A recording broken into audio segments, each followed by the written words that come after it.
नमो नमः। भवतां सर्वेषां स्वागतम। विद्यार्थियों, आप सभी का स्वागत है संस्कृत कक्षा में। आज हम आपसे चर्चा करने जा रहे हैं बीए भाग प्रथम के पाठ्यक्रम में सम्मिलित स्वप्न वासवदत्तम के जो पंचम अंक जिसका हम अध्ययन कर रहे थे उसके अगले भाग की ओर। विद्यार्थियों, अभी तक हमने ये पढ़ा था पंचम अंक में कि पंचम अंक के प्रारंभ में पद्मावती जो है उनकी शिरोवेदना के कारण से जो वहाँ की दासियाँ हैं वे अधिक दुखी हैं और वे ढूंढ रही हैं एक तरफ अवंतिका जो कि मूलतः वासुदत्ता है और साथ ही वसंतक जो कि उदयन के मित्र हैं। तो इस स्थिति में जब वे इन्हें खोज रहे हैं तो उस समय दासी जो है वह वसंतक से मिलती है और वसंतक को कहती है कि पद्मावती जो है वे समुद्र गृह में हैं और आप उदयन को शीघ्र उनके पास लेकर चलिए।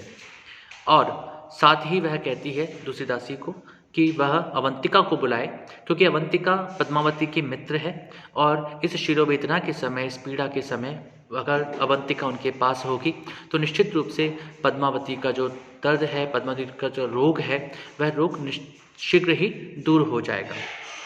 इस स्थिति में वसंतक जो है वह उदयन को लेकर के जाते हैं और उदयन जब समुद्र गृह पहुंचते हैं तो वसंतक सबसे पहले उसमें प्रवेश करता है।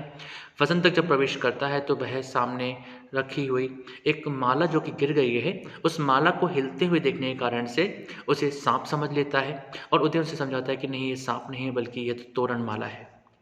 वहाँ पर रोशनी काफ़ी कम है, प्रकाश की व्यवस्था पूरी तरह से नहीं की गई है।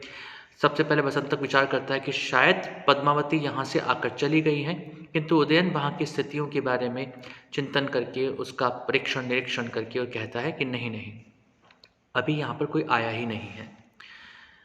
अब वसंतक और उदयन दोनों अकेले हैं, अतः उदयन जो है थोड़े से थके हुए से भी अपने आप को अनुभव कर रहे हैं और इस कारण से वे कहते हैं कि मैं थोड़ी देर इस जो शैया है, जो बिस्तर है, इस पर मैं लेट जाता हूँ और तुम मुझे कुछ ना कुछ कहानी सुना दो।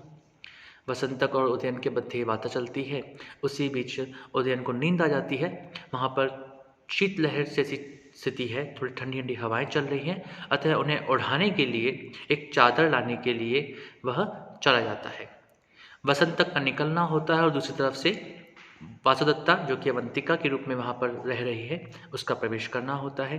जब वह प्रवेश करती है तो वह बड़ी नाराज़ होती है कि पद्मावती को इस तरह से अंधेरे में रख करके छोड़ दिया गया है। और जो उदयन वहाँ पर सो रहे थे, क्योंकि वहाँ पर प्रकाश कम है, इसलिए वासुदत्ता को लगता है कि यह पद्मावती यहाँ पर विश्राम कर रही है और वह पद्मावती के पास पहले बिस्तर पर बैठती हैं और उसके बाद में उनके पास लेट जाती हैं। जैसे ही वह लेटती है वैसे ही उदयन के अचानक शब्द जो है वो निकल पड़ते हैं, हाँ वासवदत्ता, हाँ वासवदत्ता, क्योंकि उदयन जो है वह वासवदत्ता का सपना देख रहे थे। और जैसे ही वह उदयन के शब्द सुनती हैं अचानक से उनके मन में घबराहट होती है, क्योंकि उदयन वहाँ पर लेटे थे, न कि पद्मावती।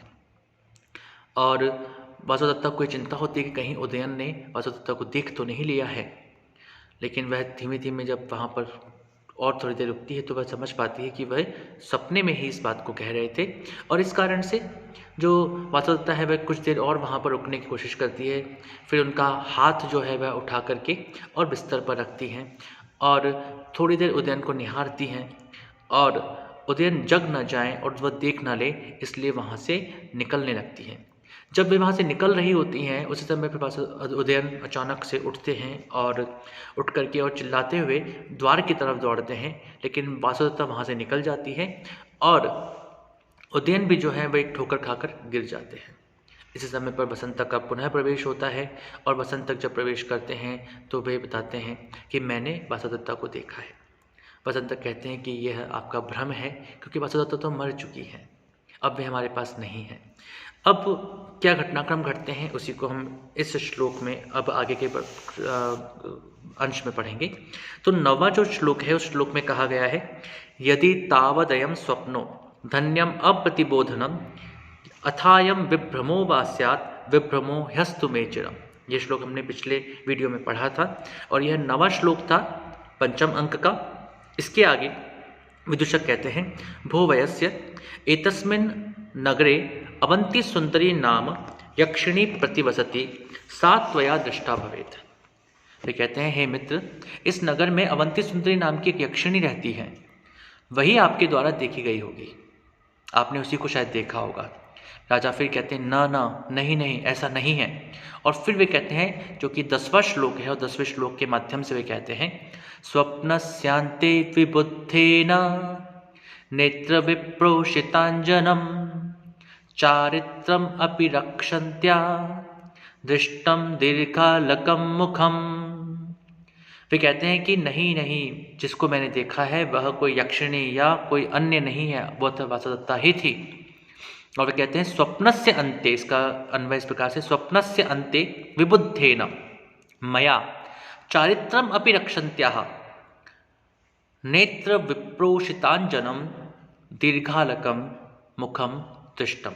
वे कहते हैं, स्वप्नस्य, स्वप्न के, अंते, अंत में, विबुद्धेन, जगे हुए, जब मेरा सपना पूर्ण अंत का अंत हुआ, जब मैं सपने में था, तो मेरा जब सपना टूटा, तो उस समय पर जैसे मैं जगा, जिस समय पर मैं जागृत हुआ, मया, उस समय पर मेरे द्वारा, चारित्रम अपि, चरित्र की भी, रक्षन्त्यः, रक्षा करती हुई, नेत्र विप्रोषितांजनम, बिना काजल की आंखों वाली, जिसके अंजन को नेत्रों से धो दिया गया है या हटा दिया गया है, तो जिसकी आंखों में काजल नहीं लगा हुआ था, ऐसी, दीर्घालकम, ऐसी लंबे बालों से युक्त, मुखम, मुंह को, दृष्टम, देखा।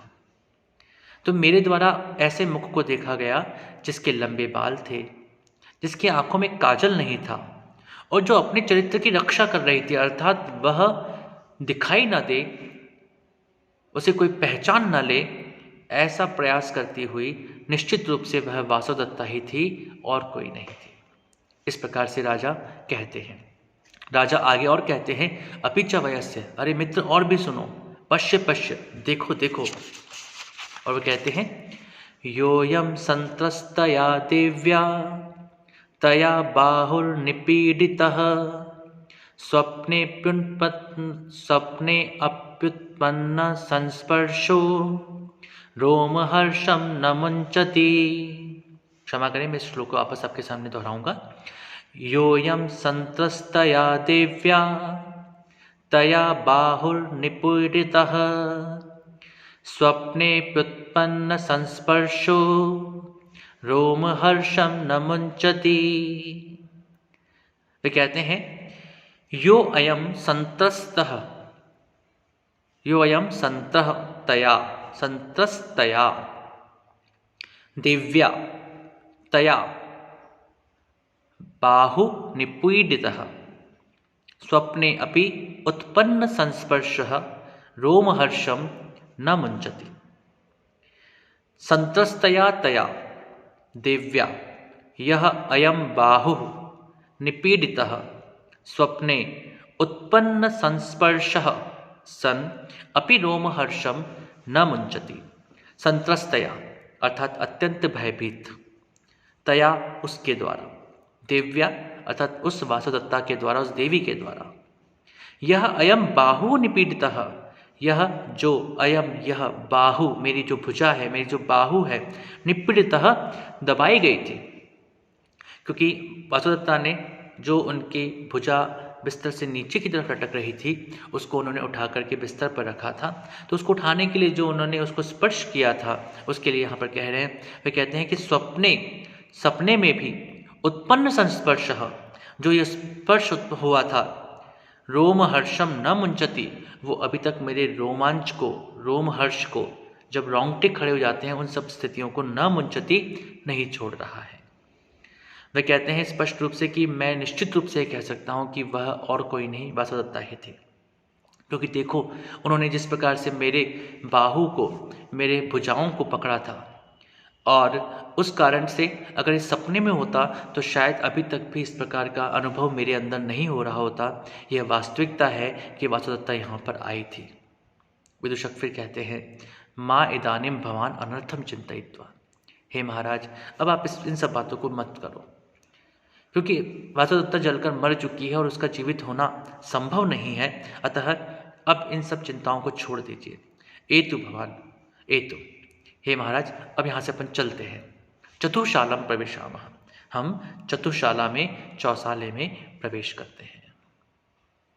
और इस प्रकार से वह जो विदूषक है वह अपने राजा जिनको कि उदयन को जिसको कि लग रहा है कि मैंने वासवदत्ता को देखा है, मैंने वासवदत्ता को निश्चित रूप से देखा है, ये कोई सपना नहीं है, ये कोई और नहीं है, अभी तो वासवदत्ता ही मेरे सामने थी। तो उस राजा को अब उस सब बातों से अलग करते हुए उनको एक प्रकार से उनका मन परिवर्तित करने का प्रयास करते हुए उनको जो एक चीज़ सोच रहे हैं उस सोच में एक रोक लगाते हुए उन्हें किसी और तरफ आकर्षित करते हुए वे कहते हैं कि हे महाराज बस अब मत और बात कीजिए, क्योंकि सब कुछ संभव नहीं है और यह संभव होता तो वासवदत्ता हमारे साथ ही होती। इसलिए अब उनको बार बार स्मरण करने से आप भी दुखी होते हैं, हम भी दुखी होते हैं और यह राष्ट्र, यह देश भी कष्ट को प्राप्त करता है। इसलिए अब इन सब बातों को छोड़िए और आइए हम आगे की ओर बढ़ते हैं।